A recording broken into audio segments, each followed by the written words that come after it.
never been introduced like that. I'd like to thank everybody for coming out tonight. It's been a great night so far with our brother Emmanuel kicking us off tonight, and it was also a great night last night with lessons from our brother David and Mark. I'm honoured to be invited back to speak at Young Men of God meetings. It's been a couple of years now, I think. 2019 or 2018? One of those ones. A while ago.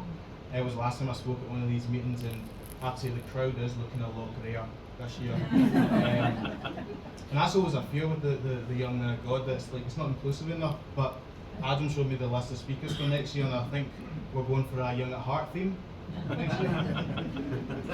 But many of you will be. Anyway.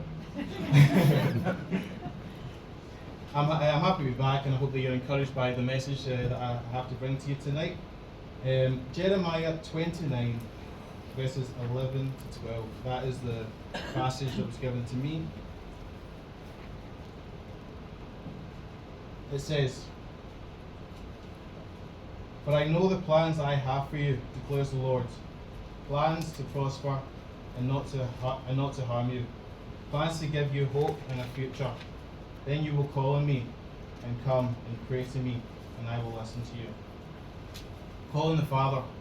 That is the title for the final lesson in this When a Plan Comes Together series. The idea that when we make a plan in our lives and God is at the forefront of our minds, we will be able to make success that He intends for us.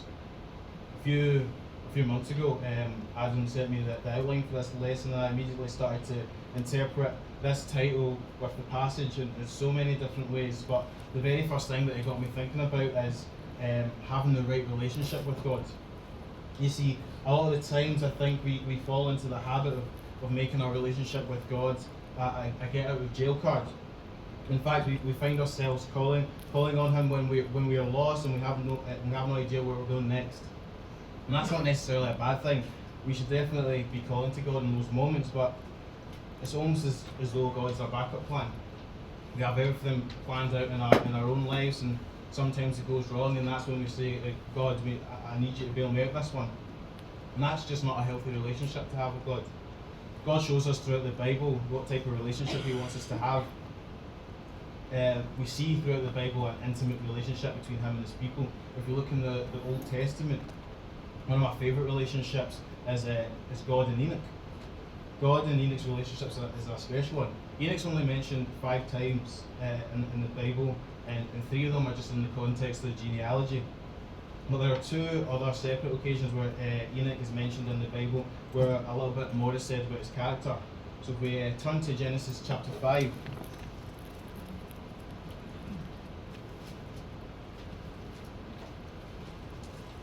Genesis chapter 5 talks about the genealogy of Noah, and it's important to know the detail of the structure of these verses. You know, each of the verses mentions somebody's name, their age, their child, and all the verses end with the same phrase, "and he died." Now let's read what it says about when it talks about Enoch. Verse 21, it says, "When Enoch had lived 65 years, he became the father of Methuselah. After he became the father of Methuselah, Enoch walked faithfully with God 300 years, and had other sons and daughters. Altogether, Enoch lived a total of 365 years. Enoch walked faithfully with God, and then he was no more, because God took him away." So Enoch is one of 2 men in the Bible who never die. It simply says that he was no more. I like the way that the Message in the Good News translation puts verse 24. The Message says, "Enoch walked steadily with God, and then one day he was simply gone. God took him." And the Good News translation says, "He spent his life in fellowship with God, and then he disappeared because God took him away." I like the word fellowship there because I think it allows us to get a much clearer picture of the type of relationship that they had. You know, we get the idea that God couldn't wait for Enoch to die, and not in a morbid way. No, God loved Enoch so much that and his relationship meant a lot to him. Graham preached not too long ago, and he put it like this: every waking minute of Enoch's life, God spent talking with him. And the only time that their conversations really stopped is when Enoch had to go to sleep. And you can imagine every night while Enoch is sleeping, God just can't wait, like a child on Christmas Eve for the next morning so that they can continue their conversation and pick up where they left off. We get the same sort of idea when Enoch is mentioned again in Hebrews chapter 11 verse 5. It reads, "By faith Enoch was taken up so that he should not see death, and he was not found because God had taken him." Now before he was taken, he was commended as having pleasing God. Again, a great translation in the Message, it says, "By an act of faith Enoch skipped death completely. They looked all over and could not find him because God had taken him away." And that's all that's said about Enoch really in the Bible. Two very short passages, but what a way to have your name cemented in the Bible. To have such a relationship with God that all you can talk about is your faith. I get the idea that you would need a whole other Bible just to cover the relationship that they had. And ultimately that's what we want. When it's all said and done, we want to hear, wow, wow, you were truly faithful. So from Enoch, we can see what type of relationships pleasing to God. And the only way we can achieve this type of relationship is to put him in the forefront of everything we do. And once we've established this type of relationship with God, we can rely on him making a direct impact on our lives. However, we've got to realise that God is not just a genie in the bottle waiting to grant our every request. Jeremiah says, "I know the plans that I, God, have for you." And we have to trust that he has plans for us to prosper and not to harm us. And that can be a struggle at times, to have that type of trust in God, that he's always going to be there for us. But how can we deny a God who's given everything and sacrificed his only son so that we can have the free will to come to him? Free will, it just doesn't make sense. I mean, think of it. Those of you with children, there's a good few of you in here. I'm sure we all have that one person in our lives that we just wish would come to God. A family member or a friend. I want you to imagine you're having a discussion with this individual and they say to you, "Hey Adam, I just don't know how committed you are to your faith, but you know what would convince me? What might convince me? Not 100%, but it might sway me. Is if you're willing to sacrifice and pull for your faith. Then maybe you can start to convince me how important your faith is." Adam, Nicole's not here, so you can give your honest answer. Is that something you'd be willing to do? Sacrifice my daughter to prove my faith? Cancer. No. Also cancer. No. Are you sure? Did you consider it for even a second? She's not here. No. Would it make you consider it even more if the person even told you that 100% I would commit my life to Jesus if you sacrificed your only daughter? Would it commit you even more? But that's what God did for us. So how can we not trust him to make an impact in our lives? Now we all have goals and plans in our life, and if we put God at the centre of it all, we can expect 3 responses from him. Yes, slow, or grow. We'll have a look at these examples in the Bible in just a moment. But whatever response that we receive from God, we should know it's for the better, although at the time we may not understand. Let's look at the first response. And it's the one that we're all looking for, yes. Let's turn to Daniel chapter 3.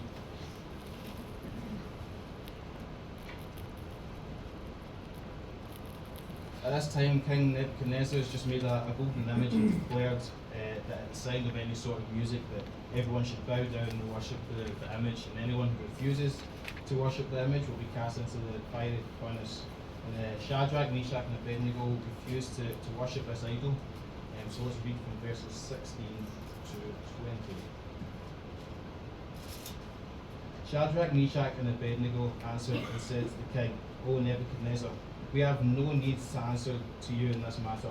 If that is the case, our God whom we serve is able to deliver us from the burning fiery furnace, and he will deliver us from your hand, O king. But if not, let it be known, O king, that we do not serve your gods, nor will we worship the gold image which you have set up." Then Nebuchadnezzar was full of fury, and the expression on his face changed towards Shadrach, Meshach and Abednego. He spoke and commanded that they heat the furnace 7 times more than it was usually heated. And he commanded certain mighty men of valor who were in his army to bind Shadrach, Meshach and Abednego and cast them into the burning fiery furnace. So if we jump to verse 24 to 27, we see that God immediately responds to their prayer.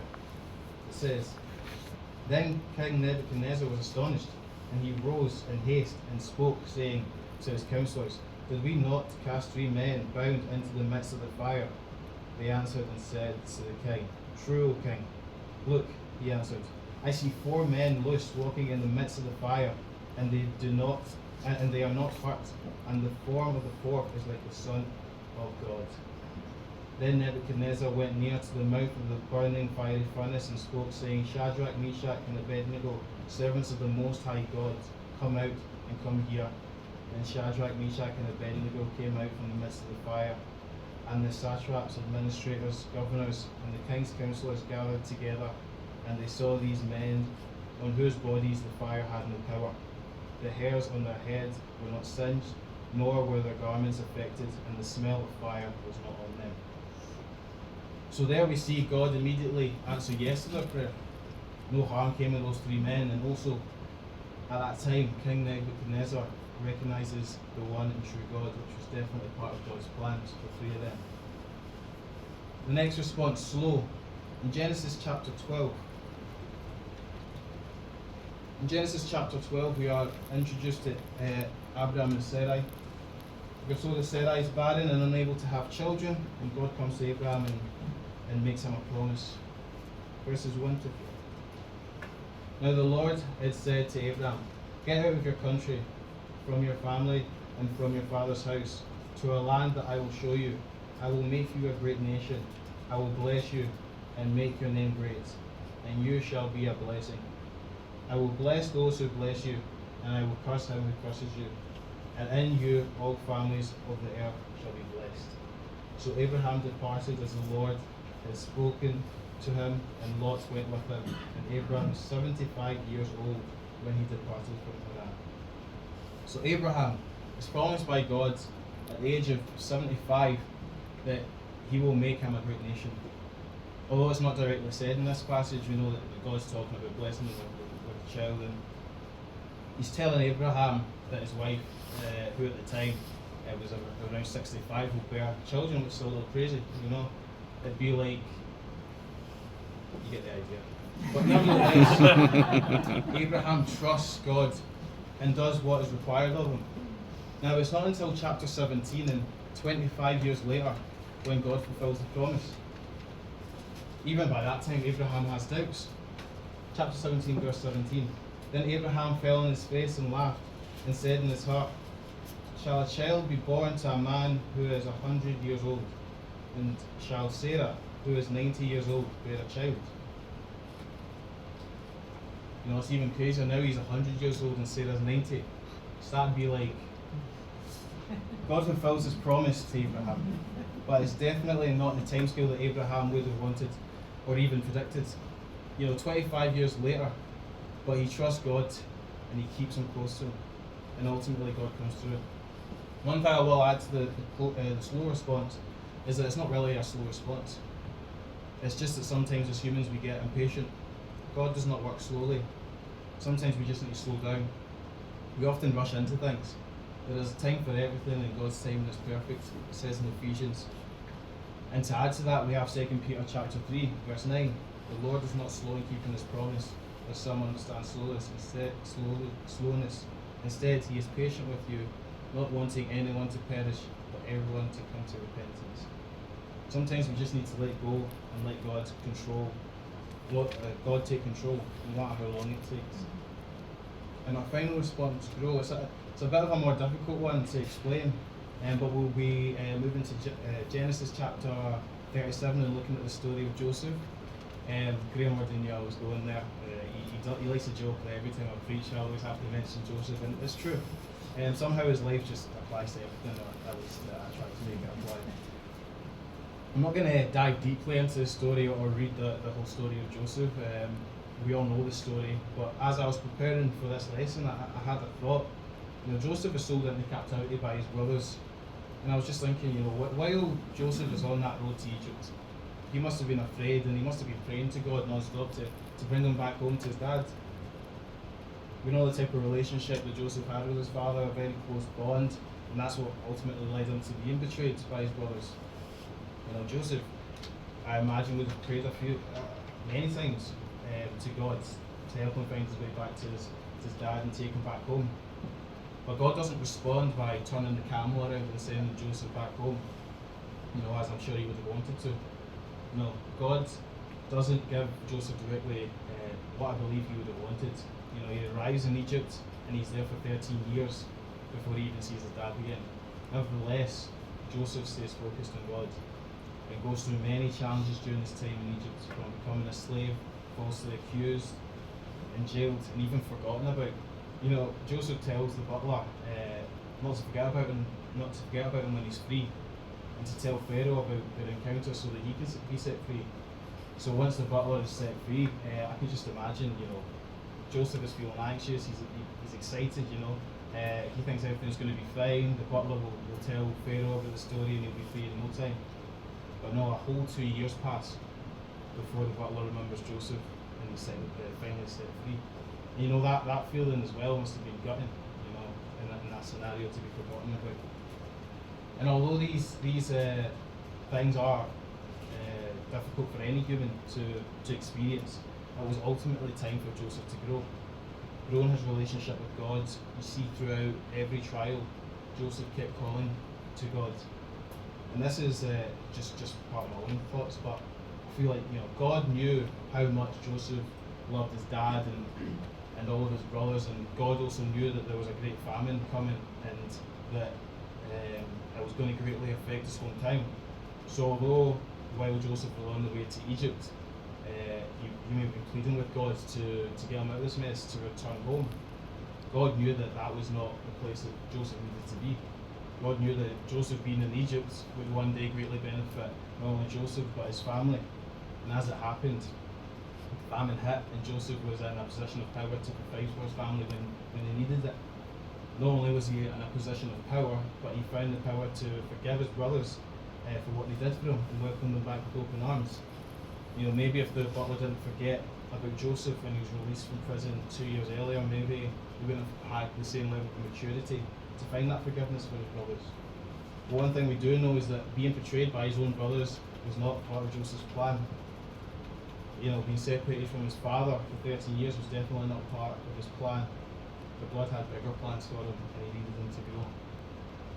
Through all the trials, Joseph kept God at the forefront of his mind, and his life turned out better than he could ever imagine. And again, we see through Joseph's ability to interpret, we see that Pharaoh recognizes Joseph as a man of the true God. So there are some examples of the yes, the slow, and the go responses that we can see from God. And also there are great examples of when a plan comes together, but more specifically when God's plan comes together. God has a plan for all of us, and he will make an impact in our lives if we allow him, by keeping him in focus throughout our lives. God used all these men to achieve great things. However, they all received very different responses from God. But there's a common thread in all of their stories, which is God. All these men had God at the forefront of their minds, and God blessed them. So as we go through life and we make plans and decisions for ourselves, let us involve God and allow his plan to work through us. We may not always get the response that we want, but we will get the response that we need.